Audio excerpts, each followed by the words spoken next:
आज हम कुछ ऐसा लेकर आए हैं जिसे सुनकर आप हैरान रह जाएंगे। आज हम आपको बहुत ही अजीब और हैरत अंगेज गर्भधारण और बच्चे जन्म देने के तरीके बताएंगे। हाँ, आपने सही सुना, वो तरीके जो आम तौर पर हम नहीं जानते या हमने कभी नहीं देखे। आपको विश्वास नहीं होगा कि कैसे ये जानवर अपनी नई पीढ़ी को दुनिया में लाते हैं। कुछ तरीके तो इतने अनोखे और पागलपन भरे हैं कि आप उन्हें देखकर दंग रह जाएंगे। तो तैयार हो जाइए एक ऐसी यात्रा के लिए जहां हम जानेंगे जानवरों के गर्भधारण और बच्चे जन्म देने के कुछ सबसे हैरान कर देने वाले तरीकों के बारे में। लेकिन उससे पहले एक मजेदार सवाल, क्या आप अंदाजा लगा सकते हैं कि ये बेहद नन्हे नन्हे जीव क्या बनेंगे? ये छोटे से जीव इतने हल्के होते हैं कि उनका वजन लगभग 28 ग्राम से भी कम होता है और फिर ये बढ़ चढ़कर वयस्क होकर ओपोसम बन जाते हैं। और क्या आप जानते हैं कि ये ओपोसम मार्सुपियल्स होते हैं, यानी कि ऐसे जानवर जिनके पास अपने नवजात शावकों के लिए एक खास तरह की थैली होती है। और कुछ प्रजातियां तो ऐसी भी होती है जो अपने नन्हे मुन्ने बच्चों को अपने पीठ पर रखती है। चलिए इन दिलचस्प और अनोखे जानवरों के गर्भधारण के बारे में विस्तार से जानते हैं।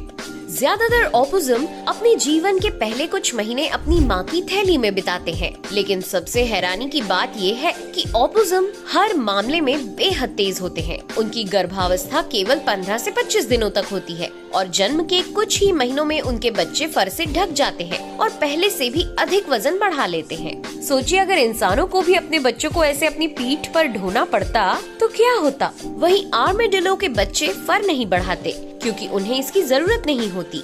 आर्मेडिलो के मामले में भी एक खास बात ये है कि इसे एक साथ कई जुड़वा बच्चे पैदा होते हैं, जो स्तनधारियों में बहुत ही दुर्लभ है। इसके अलावा मादा आर्मेडिलो के पास एक अद्भुत शक्ति होती है। अगर उन्हें कोई बड़ा तनाव हो या मुश्किल परिस्थितियों का सामना करना पड़े तो वे अपनी गर्भावस्था को 2 सालों तक स्थगित कर सकती है, यानी कि बच्चे के जन्म के समय को अपनी जरूरत और परिस्थितियों के अनुसार बदल सकती है। वैसे मादा आर्मेडिलो ही ऐसी अकेली नहीं है जो अपनी गर्भावस्था को कुछ समय के लिए रोकने की अद्भुत क्षमता रखती हो। ये है बाइकाल सील, ये भी ऐसा कर सकती है। इस प्रक्रिया में भ्रूण डायपॉज अवस्था में चला जाता है, यानी वो ना तो मरता है ना ही उसे कोई तकलीफ होती है, बस विकास रुक जाता है और वो सही समय का इंतजार करता है। कभी कभी अगला प्रजनन मौसम आने पर ही भ्रूण दोबारा विकसित होना शुरू करता है और फिर सील एक साथ 2 पिल्लों को जन्म देती है। यकीन मानिए, ये तो कुछ भी नहीं है। जानवर प्रजनन के लिए इससे भी बड़े बड़े बलिदान देते हैं।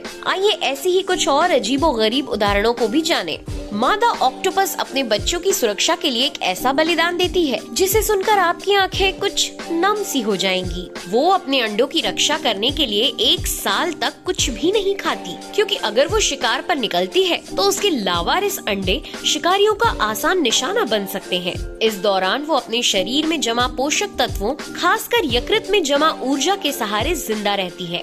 लेकिन इस निस्वार्थ सेवा का अंत अक्सर भावुक कर देने वाला होता है। कई बार मादा ऑक्टोपस अंडों से बच्चों के निकलने के कुछ समय बाद ही उनके पास ही दम तोड़ देती है। जरा सोचिए, एक माँ जो आखिरी सांस तक सिर्फ अपने बच्चों की रक्षा में लगी रही। क्या आपने कभी सोचा था कि समंदर की इतनी गहराई में भी माँ का प्यार इतना गहरा हो सकता है? प्रकृति ने हर चीज का इंतजाम कर रखा है, लेकिन कभी कभी ये इंतजाम इतने अजीब और भयानक होते हैं कि लगता है जैसे हम कोई हॉरर फिल्म देखने आ गए हों। वैसे ये कोई मजाक नहीं है। दरअसल एलियन फिल्म के मशहूर परजीवी राक्षस की प्रेरणा भी एक कीट से ही आई थी, कुक्कू वॉस्प से। अब सोचिए, ये छोटे से दिखने वाले कीड़े भी अपनी संतानों के लिए कितने क्रूर और चालाक तरीके अपनाते हैं। मादा कुक्कू वॉस्प जब अंडे देने के लिए तैयार होती है तो सबसे पहले एक बदकिस्मत कॉकरोच की तलाश करती है, उसे जहर देकर लकवाग्रस्त करती है और फिर उसके पेट में अपना अंडा डाल देती है। अब कहानी और भी दिलचस्प या फिर डरावनी हो जाती है। कॉकरोच जिंदा रहता है, लेकिन पूरी तरह परजीवी के नियंत्रण में। उसका शरीर इंक्यूबेटर बन जाता है, लेकिन डरावनी बात यहीं खत्म नहीं होती। जब लार्वा बाहर आता है तब भी कॉकरोच जिंदा रहता है, लेकिन वो हिल नहीं सकता। उसका शरीर धीरे धीरे अंदर से खाया जाता है। जैसे एक जिंदा ज़ॉम्बी पेरेंटिंग के नाम पर। इससे बड़ा बलिदान क्या हो सकता है? कोई इन वॉस्प्स को बता सकता है कि सरोगेसी यानी गर्भधारण सेवा का मतलब ये नहीं होता कि उसे खा ही लिया जाए। अब बात करते हैं एक ऐसी मादा की जो सरोगेसी के मामले में शायद सबसे अनुभवी जीवों में से एक है, सेक्युलिना बार्नेकल। इन्हें किसी सरोगेट माँ की तलाश नहीं करनी पड़ती। दरअसल ये तो खुद अपनी संतानों को निस्संतान होस्ट्स के हवाले कर देती है। और हाँ, इनके पास एक दो नहीं सैकड़ों बच्चों का स्टॉक होता है। वो केकड़े के शरीर में घुस सकती है, उसे बांझ बना सकती है और उसमें अपने अंडे डाल सकती है।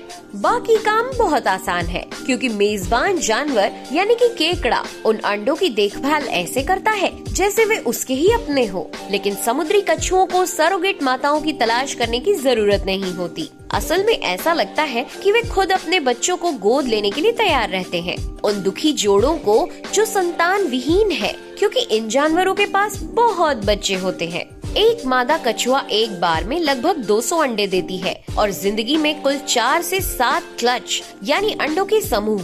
जरा सोचिए, 800 बच्चों के साथ घर लौटना जो सब एक ही साथ आपको अपनी दिन भर की बातें सुनाने को तैयार हो। और हाँ, ये सब अंडे एक ही समय पर फूटते हैं। नजारा इतना सिनेमाई होता है कि आपको वाकई पॉपकॉर्न की जरूरत पड़ सकती है। लेकिन सबसे दिलचस्प बात ये है कि ये बच्चे आपस में बात करते हैं। जी हाँ, जब वो अंडों के अंदर होते हैं तब भी छोटी छोटी आवाजें निकालते हैं। यही उनकी ग्रुप मीटिंग होती है और मिलकर तय करते हैं कि कब रेत से बाहर आना है। जब एक चिल्लाता है, बाकी सब समझ जाते हैं, चलो भाई बाहर निकलते हैं और दुनिया देखते हैं। हम कहेंगे ना भाई ना, मुन्ना तू अंदर ही रह, बाहरी दुनिया बड़ी अलग है।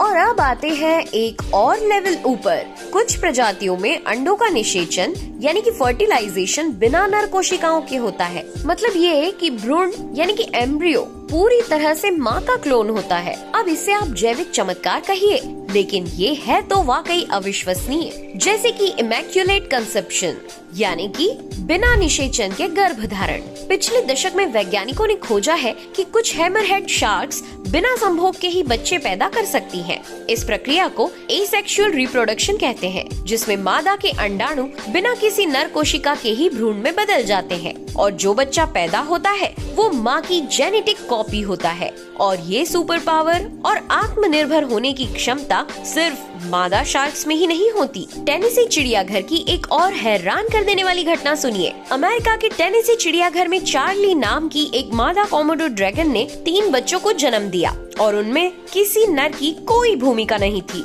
ये चमत्कार हुआ पार्थेनोजेनेसिस के कारण, जिसमें मादा बिना नर के सीधे ही अपने जैसे जेनेटिक कॉपी बच्चों को जन्म देती है। वैज्ञानिकों को पहले से अंदाजा था कि कुछ सरीसृपों जैसे कि छिपकलियां और सांपों में ये क्षमता होती है। और फिर कुछ साल पहले बोस्टन में एक 10 फुट लंबी एनाकोंडा ने बिना किसी नर की मदद के 15 बच्चों को जन्म दे दिया। हालांकि उनमें से केवल 3 ही जीवित रह पाए। लेकिन जो बात सबसे ज्यादा चौंकाती है वो ये कि वो बच्चे 100% माँ की कॉपी थे।